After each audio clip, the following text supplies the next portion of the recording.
Yeah, I mean, I think, talking to the Dash team and not just onboarding their actual like existing community, but then we're also going to be doing like Brave ads and other ad campaigns with them, and using the Dash branding because obviously everybody in crypto knows Dash. I mean, you can ask anybody in crypto and they all at least have heard of Dash.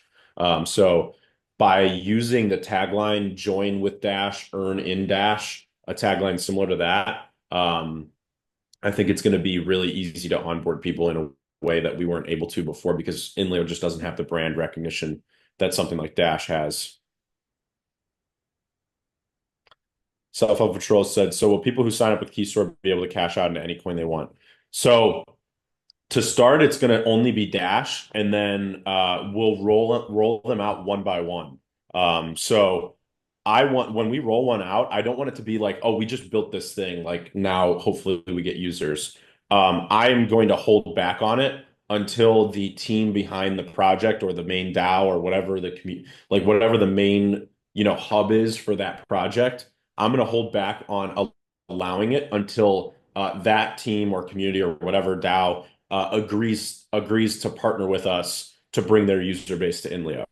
Because otherwise, we're just rolling out all these integrations, for nothing essentially, and they could easily just get lost in the weeds. So I want to have a kind of like what we're doing, literally what we're doing with Dash, and like Tass said, just rinse and repeat. So take the model that's working with Dash and just rinse and repeat and do it with other crypto projects.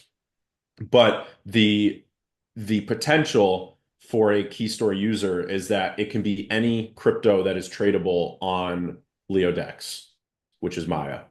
So any crypto that is listed on Maya/LeoDex is where it is potentially able to get added for the Keystore integration. So obviously for something like a Bitcoin or ETH, I want to have community support for those, but there's no like really central person that we can go to and say, all right, hey, I don't have Satoshi's number. If I had Satoshi's number, then we would partner with Bitcoin, and I think we'd have a million monthly active users. But I don't have that number, so we will uh, we will just work with what we can find for those bigger projects. But for projects like Maya, we obviously know the team. For projects like Thorchain, I had JP Thor on the podcast once for Chain Chatter, so we know some people there, and we'll kind of just move from there. So that's why I said my rollout plan is Dash because we're already talking to their team, and then Maya because we obviously have a relationship with their team, and then Thorchain, and then from there we'll just see where things take us. The fact that we'll have those three big projects under our belt, so Dash, Maya, and Thorchain as being integrated partner ecosystems, I think will then give us the leverage and the brand recognition to go out to these other projects and start getting them onboarded too.